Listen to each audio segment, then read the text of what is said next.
Action. Objections, Hey, welcome back to the channel. baby, We are Susu, Boo Boo, Buster, who's down here, and the Wolfman. and him, the Yeah, Wolfman. so if your eyes are messed up, we did some reverse camera things and where it looks like she's in my spot, but she's not really in my spot. That would never happen. So it's just, it's, I think maybe you need to stop talking because you're going to dig a hole so deep you can't get out of it. So we are glad to be back for Yes. Sabaton Wednesday. yay, that was on Wednesday. Yay, Wednesday. Sabaton Wednesday, Sabaton Wednesday, Sabaton. We are going to react to inmate 4859, which Yes. was highly requested. And again, we're going to watch the history, Sabaton History Channel, and then the song right afterwards. Yes. So without further ado, Here we go. The story of Witold Pilecki is one of the great 20th century stories of bravery and sacrifice. And our song, Inmate 4859, is about the brave man, Witold Pilecki.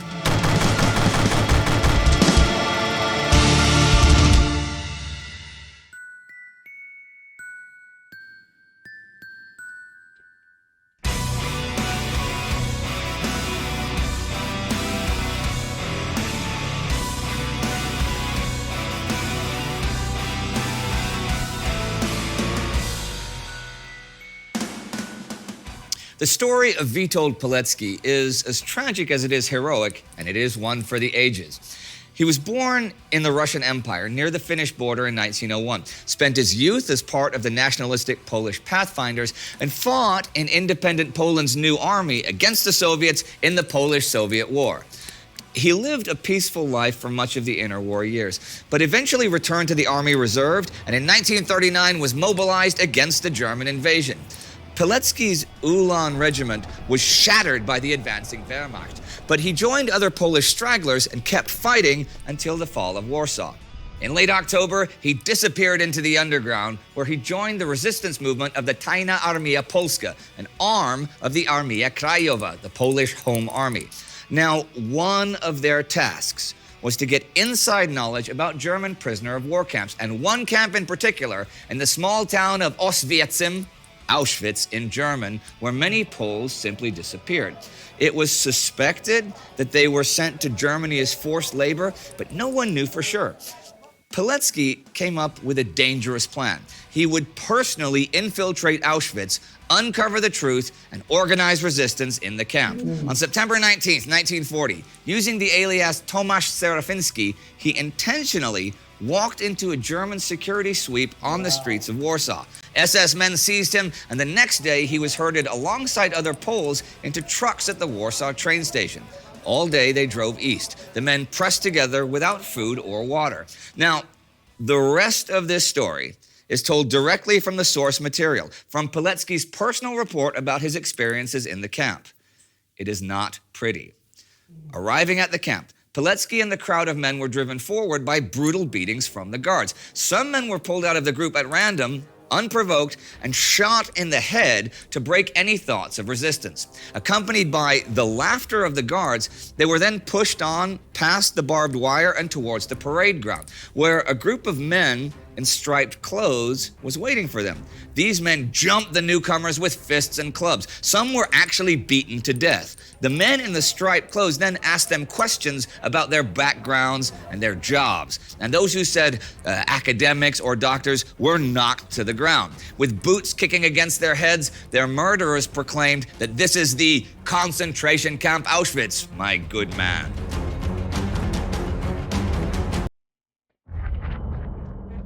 This game, you're not ready for it. All right, so I'm going to pause this just for a second and say that this is very difficult to watch, but I mean, we're certainly going to go back to it. You know, I don't know. I don't even know what to say. If you choose to watch this with us, just know that this is very difficult subject matter. for us and should be for everybody, frankly. And I know a lot about World War II and the death camps and all of that, but to know that this is personal and this guy wrote about this, and the fact that, my idea is, well, apparently he didn't make it out because they only know about it from his personal writings, right? So anyway, Let's I didn't see. mean to stop it, guys, but very difficult to watch. Ready?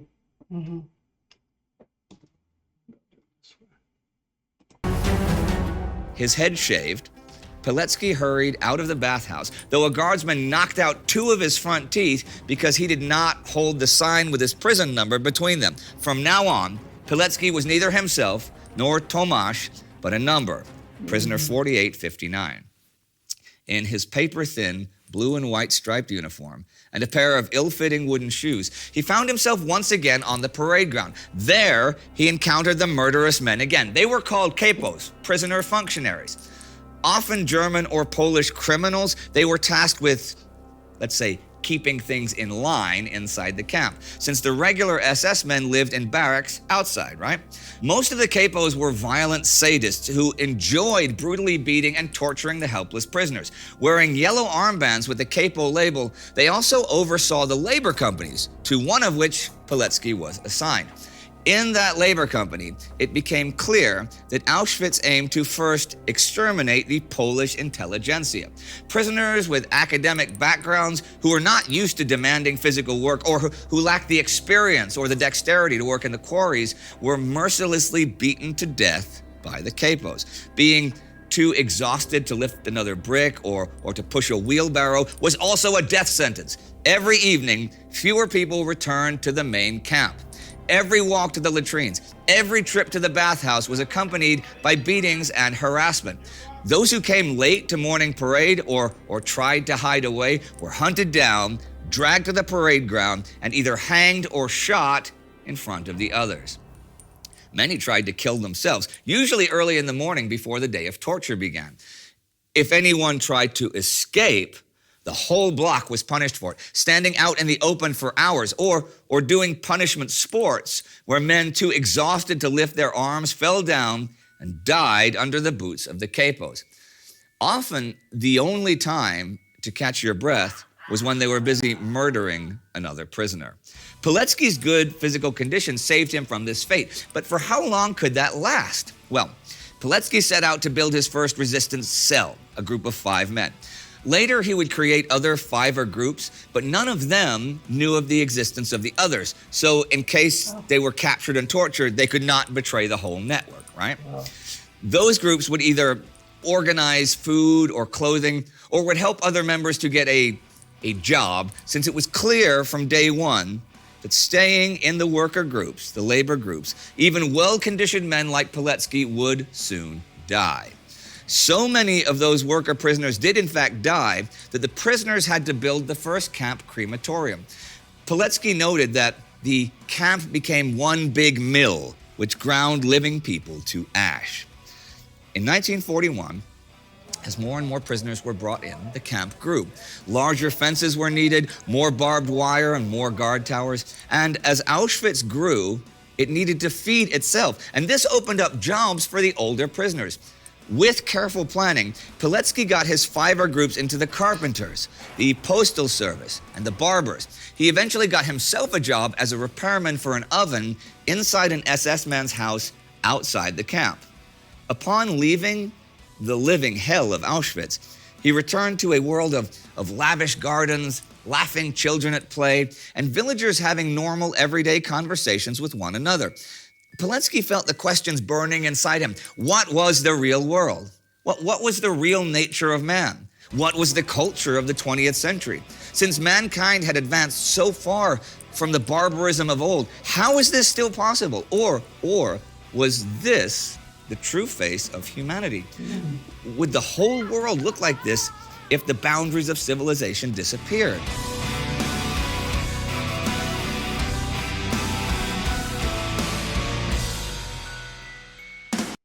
I've been getting paid $1,000 a month, if not more, just from this app on my phone. Sorry, guys. Each morning, he and the other prisoners found themselves surprised to be alive. Their bodies thin to the bone, black and blue from the daily beatings, riddled with lice and fleas, living on a starvation diet. Only his daily mantra, "You're not giving up," helped Pilecki keep on and try to inspire others to do the same. Survival was only possible through friendship and mutual help. Loners died quick.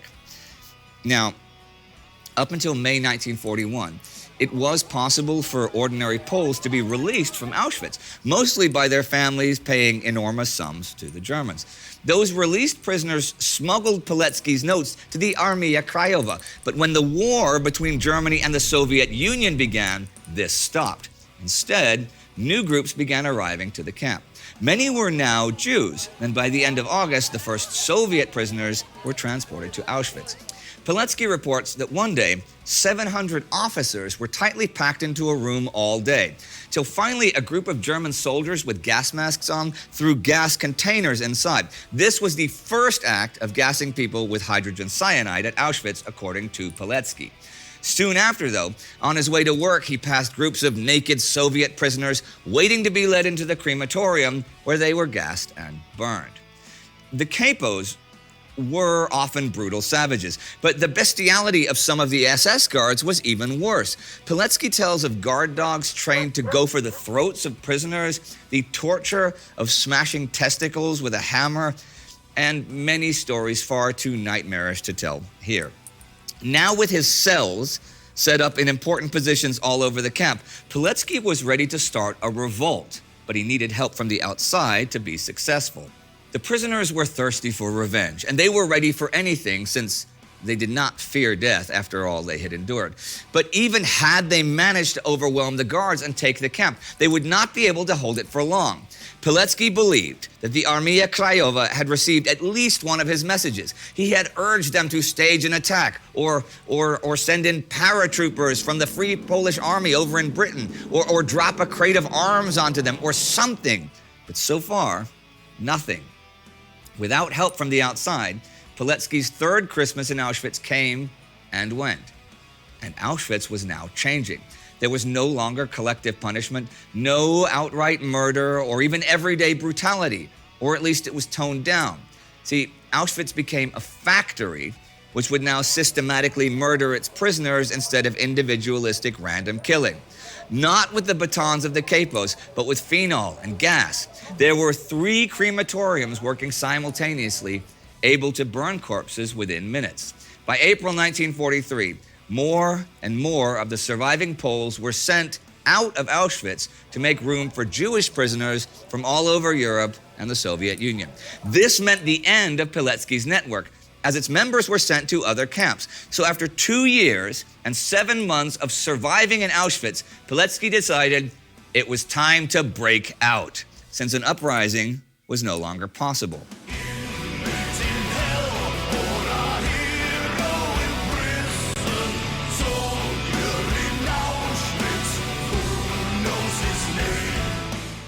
He got a night shift job at a bakery outside the camp. Shortly after Easter, as one guard was asleep, he and 2 other men pushed the door open and ran. Shots cracked out behind them, but they ran all night and all day until they reached a small town. With help from patriotic Poles, Pilecki smuggled himself back to Warsaw, where, on August 23, 1943, after nearly 1,000 days in Auschwitz, he met with commanders of the Armia Krajowa, telling them of his experiences, all the death, all the torture, but people hesitated to believe him. It seemed all too unbelievable, even for the hated Germans to do all this killing. They knew it was bad, but not this bad. Pilecki would stay in the underground army and fight in the Warsaw Uprising of 1944. He was later interned in prisoner of war camps, and after liberation in 1945, was assigned to the 2nd Corps of the Polish Army in Italy, where he turned in his report about Auschwitz to the British. For Pilecki, Auschwitz was the symbol of the Polish struggle for existence. He himself could never go back to a normal civilian life after experiencing what you've just heard. He maintained contact with the underground resistance, now against the Soviet Union, after the war, and indeed returned to Poland in late 1945 to report on the Soviet occupation. He lived and worked undercover, but on May the 8th, 1947, the Ministry of Public Security captured him. He was tortured and dragged before a kangaroo court and accused of many things, including espionage and planning an armed uprising. The sentence was death. On May 25th, 1948, in the Mokotów prison in Warsaw, Witold Pilecki was executed. His final resting place remains unknown. In 1990, Pilecki and others from that show trial were rehabilitated, and today he is celebrated, and with good reason, as a Polish patriot and a hero. Now, we cannot even imagine what he went through and what courage it must have taken to do so.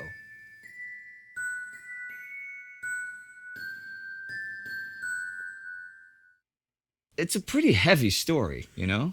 Yeah, I gotta be honest, I don't know how many people we researched for the Heroes album, but if there ever was a slam dunk, you know, pardon my language, what the fuck moment, this was it, I would say. And it is, you know, their sacrifice is one thing, bravery is another thing, but doing all of that, I mean, think of the odds. I mean, getting in and getting out. Yeah, I'm gonna go to Auschwitz on purpose. And then I'm going to get out on purpose, and doing all that for a cause and for what is essentially a noble and a just cause, any way you slice it. Yeah, and I mean, I am so surprised also that how isn't there a major Hollywood blockbuster about this? That makes no sense at all. Yeah, and people are coming up with, you know, Hollywood scripts. I mean, I'm not bashing the film industry here, don't get me wrong, but I mean, people are making scripts that are less fantastic and not true, and still nobody. And this is a true story, and even the tragic ending and stuff, you know. Yeah. That's, I mean, maybe that's why they're not doing it.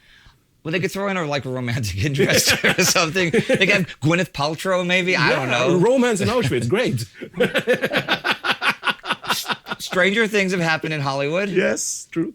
You know, but that leads you to wonder. I mean, there must have been romantic stories in Auschwitz. I guess so. I mean, we met a woman called Anna who fought in the Polish resistance during the uprising. Yeah. She actually said that, she was flirting with a guy in the middle of, you know, I mean, not as they were shooting, I guess. Yeah. But, but that's not 24 hours a day, 7 days a week. Exactly. Yeah. So, I mean, she said it's strange how man, or, you know, you can normalize such a extreme situation life still goes on. You still go to the toilet, everybody understands that, but you are still actually falling in love while fighting or waging a war, you know. Yeah. Weird. And if this guy could break out, then of course you could break from the men's side to the women's side. Yeah. You know, it's nothing. I mean, if there's one thing this all proves is nothing is impossible. Nothing is as impossible as you think. I know, but it's, you know what would, even more than just a Hollywood movie, it'd be a good miniseries. Yes, you know, actually. Yeah. HBO, do you hear this? See, if anybody out there that's HBO is listening, and Yuki and I will write it. I mean, I'm a writer, and he's good at emotion, so together we could do it. Yeah, but don't put me in acting in it because I suck as an actor. So, as we've noticed over these months of Sabaton history, ladies and gentlemen. What about the actual song itself, though? Did you decide on the topic before you wrote the song, or did you have the music sitting around and wrote the music with Peter, our producer. The first time we wrote a song together. And him, you know, coming from, you know, Lindemann, Pain, Hypocrisy, those bands, and the harder side of things, it became a bit of a harder and very, very dark song. So as we were writing that song, I realized that this is the song, because obviously, even though it's a very, very, you know, we're speaking about a very courageous man, it would not have made sense at all to have a, you know, proud, uplifting song for the subject. You know? Especially, I wonder what he was like as a person, like personality-wise, because you don't, I mean, from the story you can see, okay, he's got a lot of dedication, but you meet someone on the street, you don't know if they're a dedicated type person or not. No. So it would be really interesting. Well, that's your homework, guys, to go and put the song on and think of Witold Pilecki. That's all for today. Thank you very much. See you next time. All right, everyone. Here's the drill. A lot of you have been supporting us through Patreon, and I'd like to thank you all so much for that. It really helps. That's what makes this channel happen. So click on subscribe. You know the drill, basically. And I just want to say thank you all. See you soon.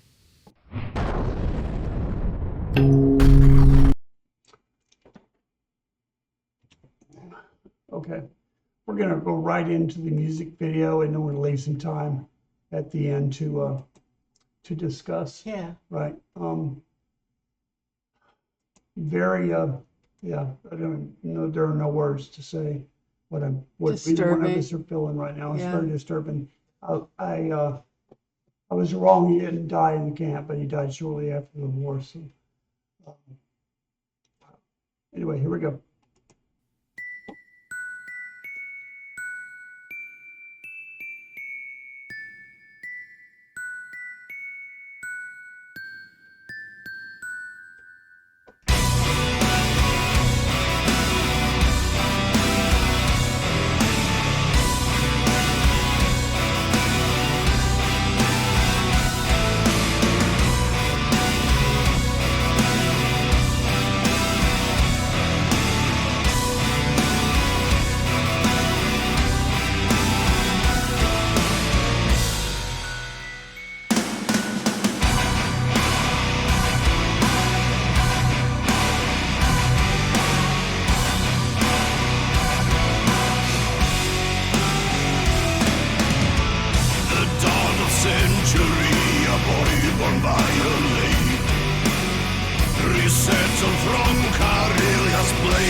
All right, guys, let me get this out of here real quick.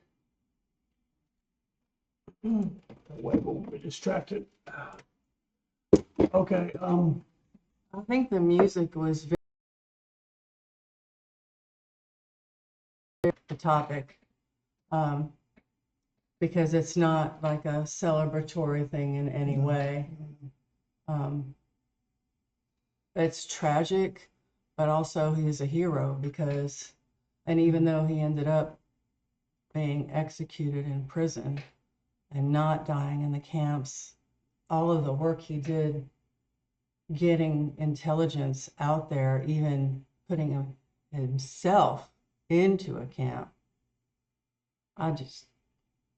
Those are one of those people that are one in a billion, jillion, billion. well, it was interesting too about him putting himself in there is there's no way anybody would have known how bad it was because he had no idea. I'm not saying he wouldn't have done it anyway, but he going into that camp, he had no idea what was about to happen to him because they held He us had to up be closely. right. Yeah. And so he gets in there and they're like, you can imagine he's like, oh, what the hell? This is way worse than I thought, and I yeah. got to do something. Now I got to get Not out. just I mean, I do have to survive everyday life, but not just that, and that's enough in and of itself, but I've got to get these coalitions of 5 together Yeah. and start getting intelligence back of what's really happening here. Because there was lots of misinformation and lies going on. People didn't believe it. Yeah. And honestly, there are people that don't believe it now. Well, there's something wrong with it. Stacks and stacks of history, right? You hear about Holocaust deniers. Never really thought about that till now. It's the stupidest thing I've ever heard. So stupid. Well, I did want to say something that kind of came to my mind a lot. So when we started doing Sabaton Wednesdays, a lot of the subject matter is very dark. A lot of the stuff, most of the subject matter is from World War II is, of course, all about the Nazis. I had some people comment how ashamed they were of being German or Austrian or, from that area of the country. Don't be ashamed of it. You can't, your past, even your own past, doesn't dictate your future. Right. Yeah, definitely not You your can country's, change. not your country's past. That's Yeah. nothing on you. I don't want to take credit for any of the bad stuff that's happened here in the United Yes, States, the and you don't slavery need to and- take it Yeah, from that's absolutely right. your country. So if anybody makes you feel bad, then just tell them Susu says, give the middle finger. This one? No, what happened? the other one. What happened? This is not for children, by the way. Anyway, I'm making noise in this chair because I can't sit still. Sorry, guys. yeah, that chair is a very very squeaky. noisy chair, squeaky chair.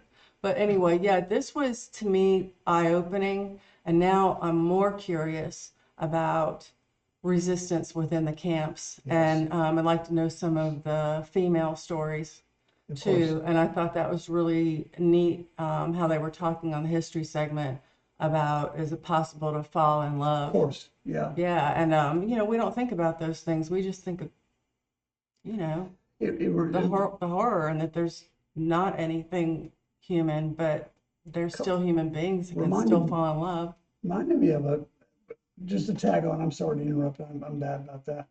If I don't get thoughts out, you know me, I'll forget because Oh, yeah, I just have say it. bad brains. Just say it really, in front of our friends. Anyway, if you've not seen the movie Enemy at the Gates, it's a movie about snipers in Russia when they were fighting the Germans, right? And there's a love story in the middle of it, and apparently a lot of it was true. And of course, a lot of times the love story part of it is, like you said, just put in there to keep it interesting for people instead of the really harsh reality.